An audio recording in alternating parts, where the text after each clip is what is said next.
Good morning, students.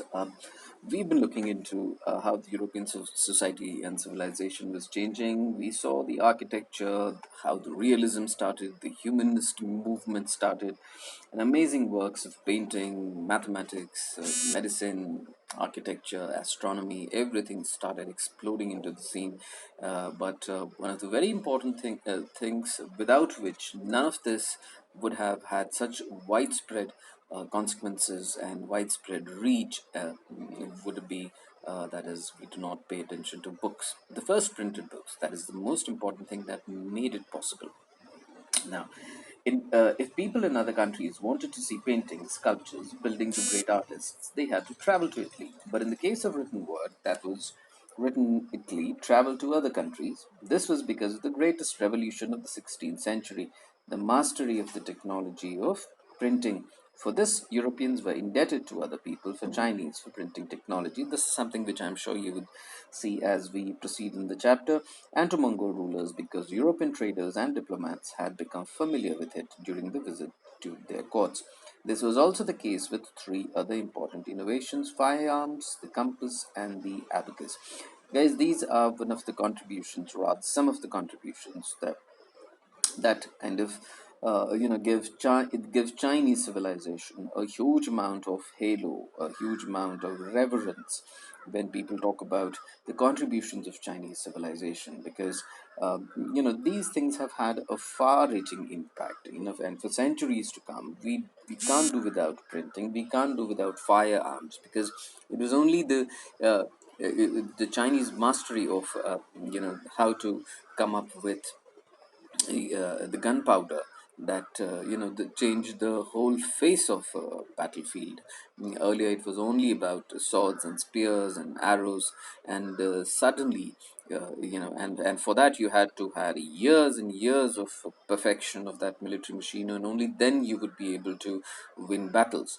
But now suddenly, because of the invention and the discovery of the gunpowder, how to make it more effective, suddenly even a weak army, if it has luck on its side, if it is kind of made better strategies, even if they are not great warriors, because there is now no need for a hand-to-hand combat where you have to really go into a man-to-man conflict, where naturally the soldier who happens to be better trained and more powerful, strong, he would be the one who would overpower you.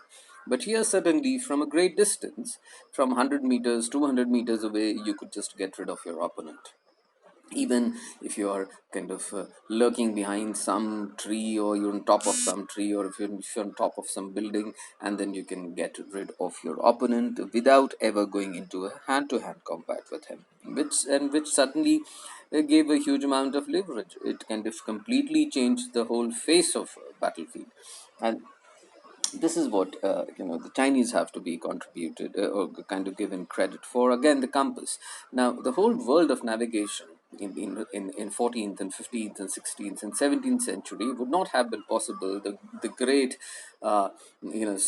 stories of Vasco da Gama and Christopher Columbus and Magellan and all those great adventurers, right? It would not have been possible had the compass not been invented, because that was the one which gave the direction to the ships, because that was the one which gave a clue to the captains as to which direction to go, because in the vastness of sea it is impossible to understand which direction is what. And that is exactly the reason why Christopher Columbus, instead of reaching India, he reached West Indies. Simple as that. That's the reason why Portuguese, instead of reaching India, they reached Brazil, right? Because they were clueless. In the vastness of sea, it is very difficult to understand which is east, which is west, which is north, which is south. And compass, for the first time, students, because compass, as you all know, or at least some of you know, the compass always points to the magnetic north. So once the magnetic north is determined, it is very easy to understand. That is, if north is on my front, then naturally to my right it is east, to my left it is west, to my back it is south. So that is how the invention of compass made the whole world of navigation and discovering new lands possible, not just in sea but even on land. When they were lost in when the caravans and the travelers were lost in the deserts, the vast deserts, they used to just take out the compass. And the moment the compass is pointing to the north, you can calculate the rest. Okay, so and books and the printing technology made it possible.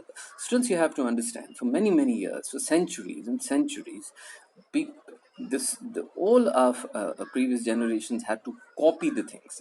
If say for example, if Mahabharat had been written, it had to be copied in 3 times by, into hundreds of pages, so that the 3 copies of Mahabharat could be made, and probably that would take 6 months, 8 months, 9 months, probably a year and a half, just to make 3 copies.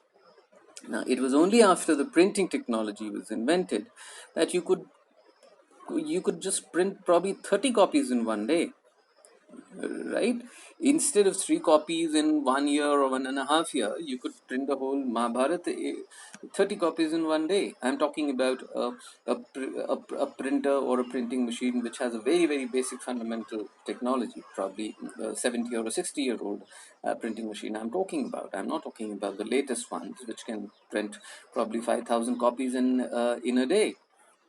Right, so printing was something which opened a new world for you. Suddenly, sitting in India, you could reach you could study about the astronomical discoveries of the European astronomers. Suddenly, sitting in Europe, you could read about the marvels of Ayurveda.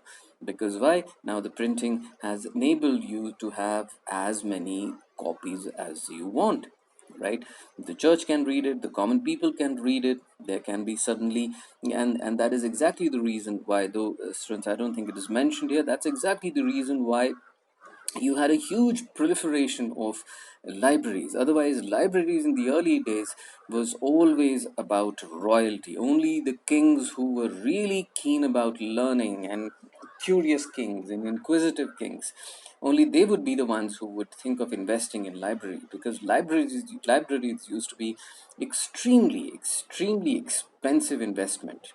And naturally, it was not even considered an investment, because investment is something where you have scope of making some money back, but libraries wouldn't give you any money. It was just if you were fanatically keen about knowing about the universe around you, the world around you, and only then those rulers in particular, they would be investing or spending money on libraries. Why?